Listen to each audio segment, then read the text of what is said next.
자, 일단은, 이제, 혹시나 여기 여러분들도 좀 이렇게 궁금해 하시는 분 계실 것 같아서, 이제, 다른 층에 가가지고 또 질문도 받아오고 했는데, 이제 보면은, 이제, 알려는 줬는데, 이제, 뭘 어떻게 써야 되는지 모르겠다. 이런 좀, 이런 내용이 좀 있어서, 혹시 여기도 그러시는 분들이 꽤 있으실 것 같아요. 그래서 5페이지 잠깐 다시 볼게요. 자, 우리가 이제 육군 3사관학교 생두와 관련된 문제가 만약에 출제가 된다 이렇게 말씀을 드리면 일단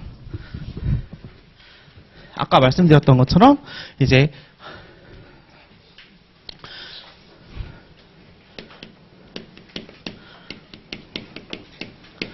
논점의 정리가 맨 처음에 나오는 게 맞고요. 그 다음에 맨 마지막에 들어가셔야 되는 목차는 사안 해결이에요. 일단 이런 문제가 만약에 나에게 주어졌다라고 하면 우리가 순서대로 쓰면 사실 논점의 정리부터 당연히 펜이 내려가기 시작을 하잖아요. 그런데 이 문제 이러한 이제 사료형 문제를 푸실 때는 항상 뒤에부터 1차 여러분 1차 하셨잖아요. 그래서 이제 1차는 뭐예요? 딱 문제를 보면 아 된다. 기다 아니다 이렇게 나오잖아요. 그래서 그 마찬가지로 여기서도 맨 뒤에 있는 사안의 해결이 먼저 머릿속에 들어오셔야 됩니다. 예를 들어 이 사안과 관련해서 제가 낸 문제는 그때 아까 말씀드렸지만 육군 3사관학교 생도생이 이제 어떤 징계 처분을 받는 데에 있어서 징계위원회에 대리인을 데려가려고 했습니다. 근데 대리인이 보니까 이제 그 학교장이 야 보니까 그런 징계 훈령에 대리인을 대동할 수 있다라고 하는 내용이 없더라. 그러니 안 된다. 라고 이제 주장을 했던 거죠. 과연 이제 당의 처분은 이제 대리인의 대동을 거부하고 징계위를 열어서 이제 한 처분은 적법한가라고 이제 문제를 제가 낼 거란 말이죠. 자, 그러면 여기 뒤에 있는 사안의 해결이 이제 여러분은 이제 어떤 이제 그렇다, 아니다가 먼저 사실은 떠오르긴 해야 됩니다. 그럼 대리인을 데리고 가는 게 뭐 이렇게 생각할 수도 있죠. 그래 뭐 맞네. 뭐 훈령에 뭐 없다고 하니 뭐 안 데리고 가는 게 맞나 보다. 이렇게 생각할 수도 있는 거죠.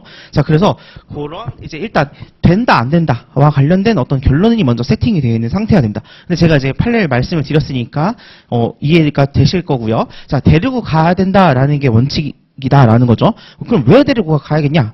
방금 말한 것처럼 훈령해 보니까 안 써 있다는데 그러면 뭐 때문에 얘를 데리고 갈 수 있다고 말을 하는 거냐? 그리고 그걸 거부한 것이 왜 위법하다고 너는 주장을 하는 거냐에 대해서 어떠한 결론을 내려주셔야 되는데 이게 첫 번째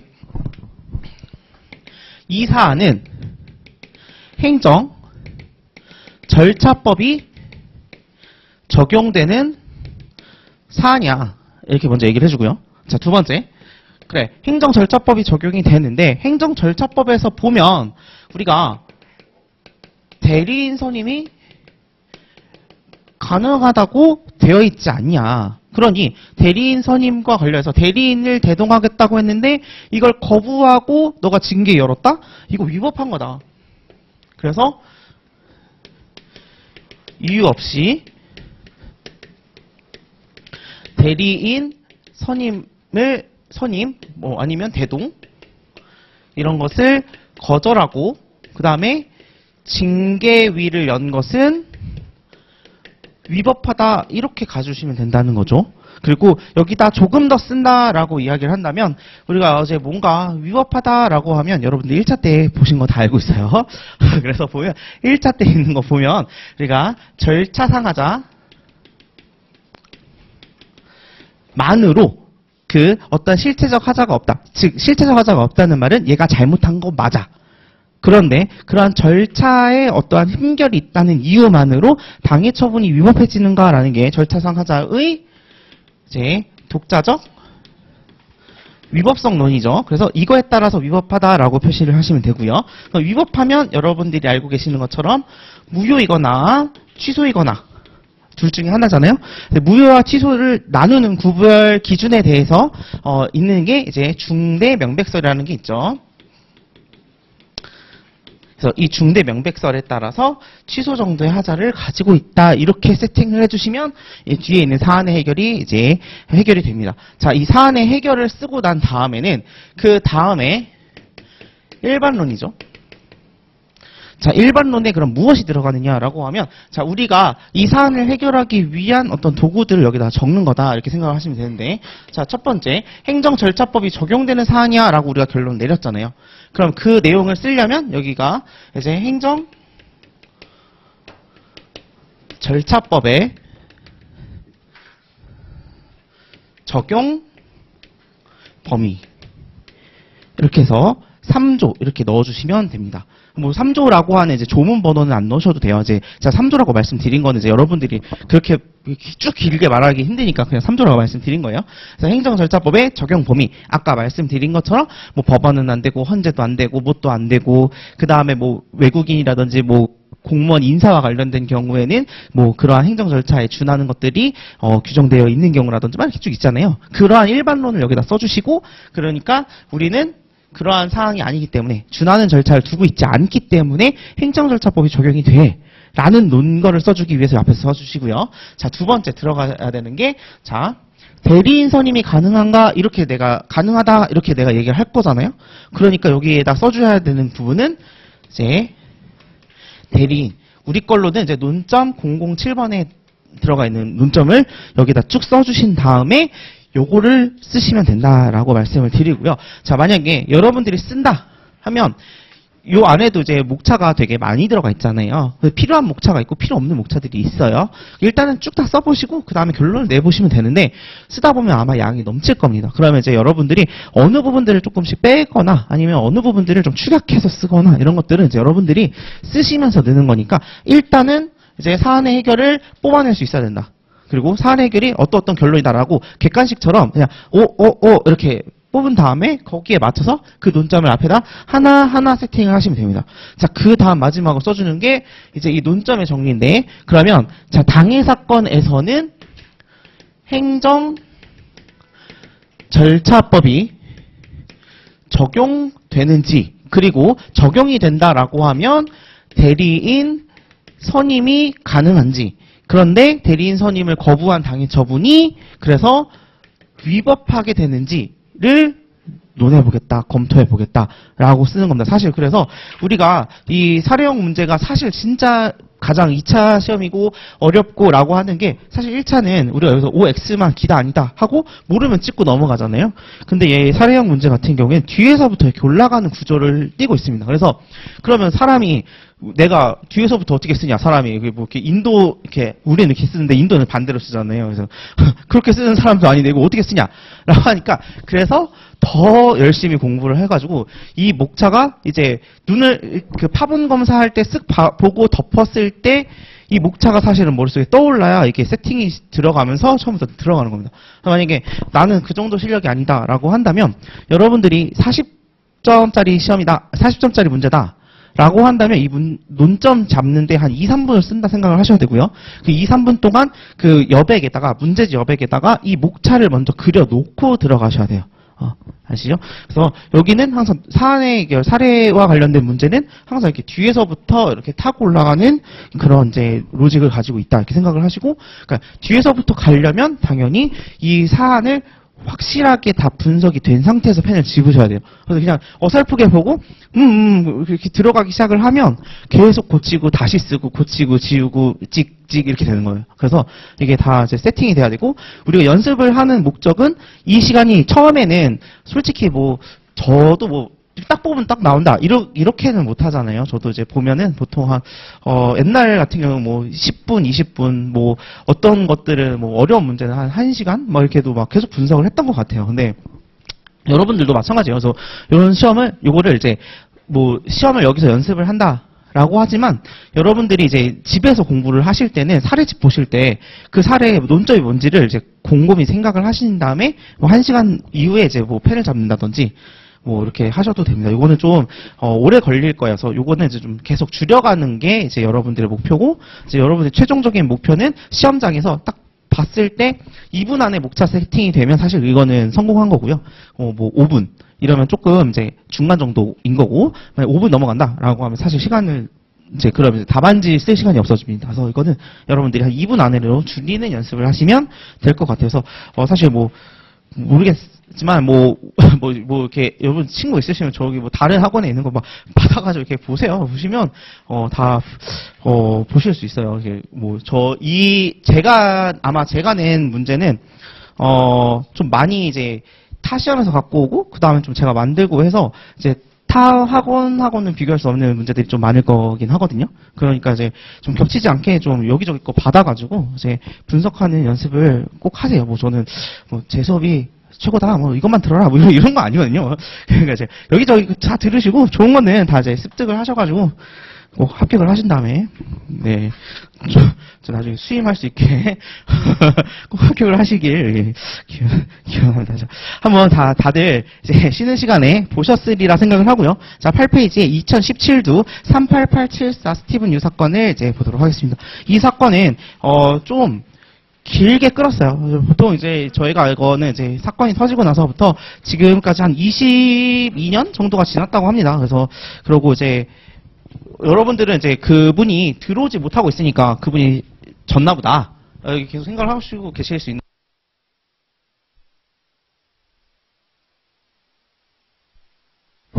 네네.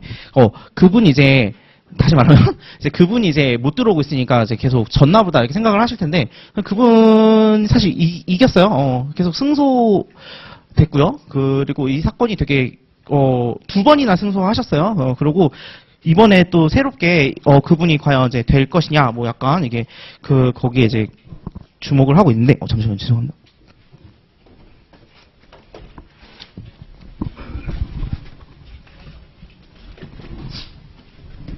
이게 분필이 여기 학원에서 쓰고 있는 불필이 너무 이제 글씨 굵기가 얇아요. 그래서 잘 안 보이더라고요. 그래서 자, 이렇게 분필 자체도 이렇게 굵기를 이제 중시하고 있다. 여러분도 답안지도 굵기, 크기 이런 이제 외적인 부분도 많이 이제 고민을 하세요. 자, 다시. 자, 그래서 요 사건이 그래서 22년 동안 끌었던 사건이고요. 지금 이 안에 되게 숨겨져 있는 논점들이 되게 많습니다. 지금 이 판례와 2017도 판례도 그 안에 숨겨져 있는 행정법상의 논점이 한 8개에서 한 10개 정도가 됩니다. 근데 그 중에서 행정 절차와 관련된 논점은 한 2개 정도가 있어서 그 부분만 잘라서 소개를 시켜드리는 거고요. 이게 사실은 얼마나 더 깊게 나올 수 있을지는 잘 모르겠습니다. 왜냐면 저희가 행정 절차다라고 하면 어떤 절차적인 그런 부분만 내야 되는데, 여러분들이 그 다음에 보시겠지만 신뢰보호의 원칙이다라고 하면 절차적인 논점이 아니라 실태법상의 논점입니다. 그래서 그런 부분들까지 사실 우리가 건드리고 있어서 얼마까지 저희가 이제 준비를 해야 되는지는 모르니, 일단 제가 소개시켜드리는 논점은 총 2개의 논점이고요. 그리고 이제 여러분들이 만약에 이걸 조금 더 보겠다라고 하면 요 판례 번호 다 적어놨으니까 한번 원문 보시면 스토리들이 이제 나오게 될 겁니다. 자, 요거는 이제 보도록 하죠. 2017도.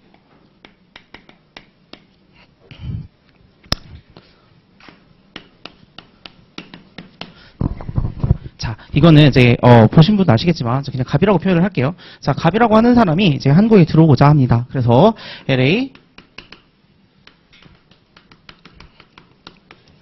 LA 총영사에게 비자 발급을 신청을 합니다. 그래서 F4 비자를 발급 신청하고, 자, 그랬더니 얘가 이거를 거부하는 사건이 일어나게 됩니다. 근데 이게 왜 거부를 하게 되냐라고 하면 이제 법무부 장관이 쟤 들어오지 마, 쟤 들어오지 못하게 해라고 어떤 시스템에 등록을 해놨어요. 그래서 이제 영사관에서 이제 이 사람과 관련된 비자 발급 신청이 딱 들어와서 이름 딱 치면 딱 팝업이 뜨는 겁니다. 이 사람은 대한민국 못 들어옴, 이렇게. 그래서 이제 그것과 관련해서 거부하는 어떤 이제 거부와 관련돼서 이 사람 못 들어가, 이렇게 거부 처분을 하게 됐고요. 자, 이 거부 처분을 어떻게 했냐라고 하면 이 거부 처분을 전화로 합니다. 그래서 이제 보통 우리가 처분을 할 때 보통 문서로 주는 게 상식적이잖아요. 근데 이제 스티븐 유 씨가 이제 전화를 받은 거죠. 본인이 받은 거 아닌 것 같아요. 보면 그분의 아버님이 받으신 것 같은데, 그래서 전화 와가지고 거부되었다. 그래서 얼마나 쇼킹하겠습니까? 그래가지고 자, 이걸 들고 다툰 거죠. 그래서 뭐 여기는 숨겨져 있는 논점이다라고 하면 여기 시스템에 등록된 것은 처분인가, 뭐 이런 여러 가지 논점들이 나옵니다. 근데 저희가 봐야 되는 부분은, 자, 이 과연 전화로 거부 처분한 것은 이것은 행정절차법상의 어떤 하자가 없는 것인가를 이제 검토를 해볼 겁니다. 자, 그러면 여기도 마찬가지로 이 사증, 이 비자 발급이라고 하는데 이걸 보통 이제 사증 발급이라고 하고요. 이 사증 발급 신청에 대해서 이것이 행정절차법이 적용이 되겠는가라는 게 일단 첫 번째 논점입니다.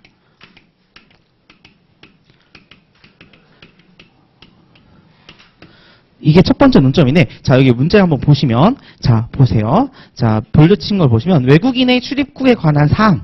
우리 요거, 외국인의 출입국과 관련된 사항, 귀화와 관련된 사항은 그 성질 사항 거치기 곤란하거나 아니면 뭐 이에 준하는 어떤 절차들이 있거나 필요 없다고 인정되는 경우들에 대해서는 우리가 행정 절차가 법이 적용이 되지 않죠. 근데 보시면 이것은 해당 행정작용의 성질사항, 행정절차를 거치 곤란하거나 거칠 필요가 없다고 인정되는 사항이나 행정절차에 준하는 절차를 거친 사항으로서 행정절차법 시행령으로 정하는 사항만을 가리킨다.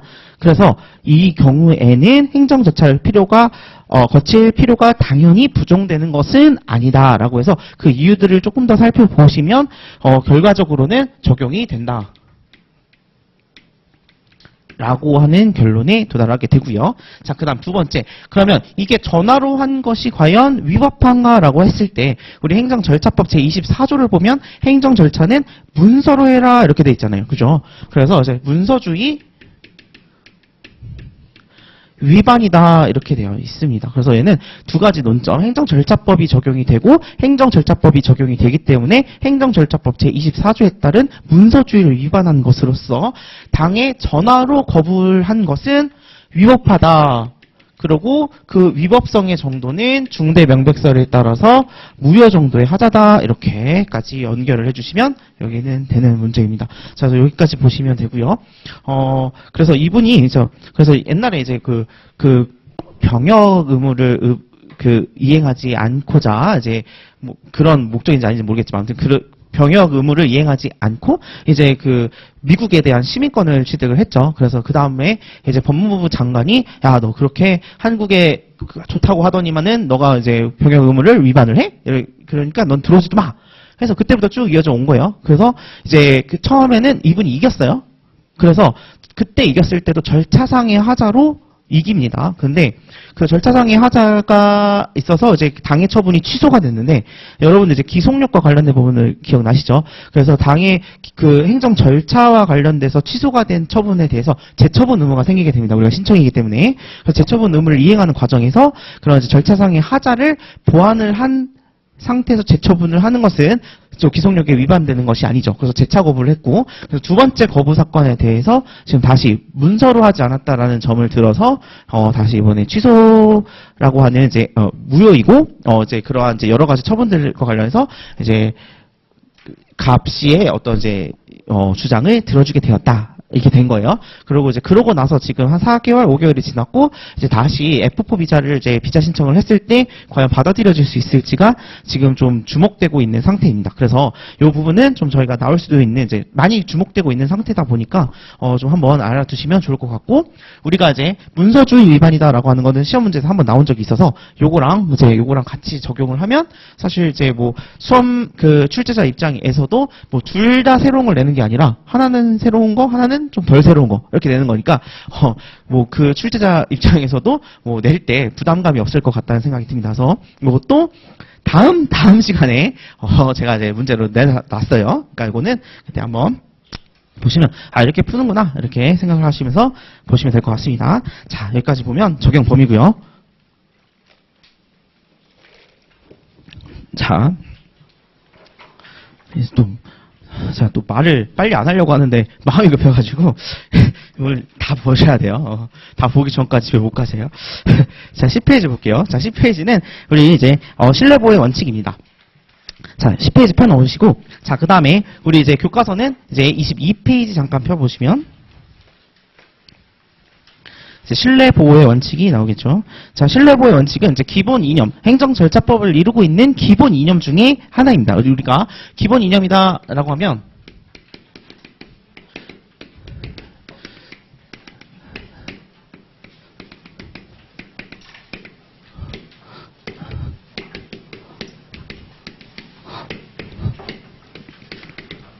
자, 이렇게 신의성 다음 장 하나 더 보시면 그러니까 교과서 24페이지 보시면 신의성실, 신뢰보호, 투명성, 그 다음에 행정 업무 혁신 이렇게 나오죠. 그래서 요 4개 중에 하나인 다시 돌아오셔서 23페이지 돌아오셔서 이제 신뢰보호의 원칙과 관련된 내용을 이제 설명을 드리고자 합니다. 신뢰보호의 원칙이다라고 하면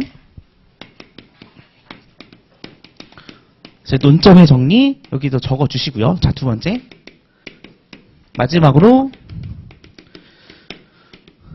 사안의 해결 이렇게 쓰시면 되는 부분이고요. 자, 그 다음에 가운데 들어가는 부분은 이제 신뢰보호의 원칙이고요.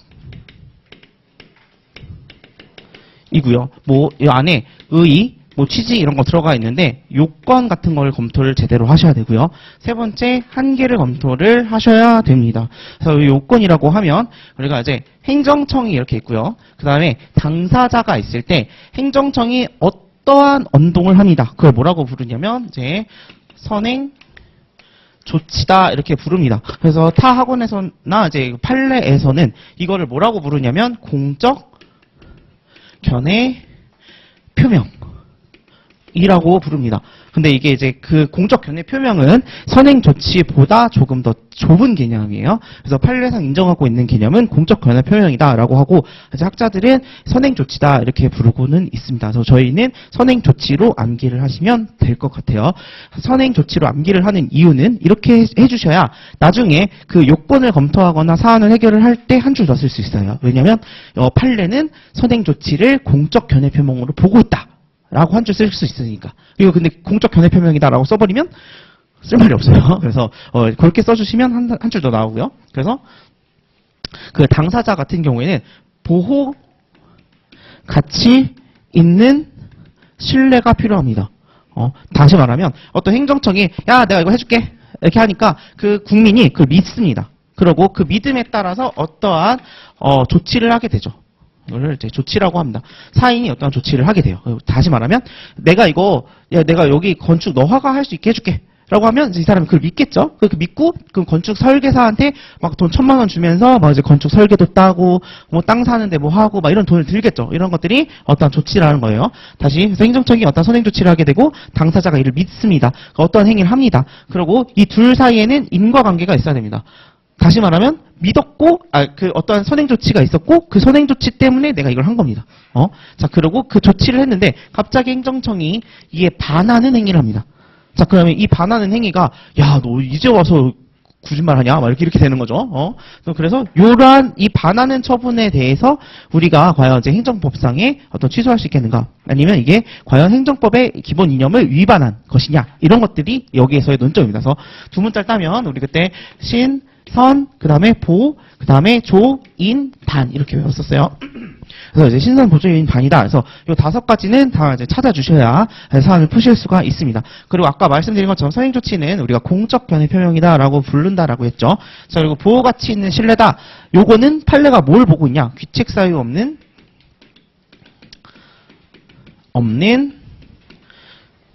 경우.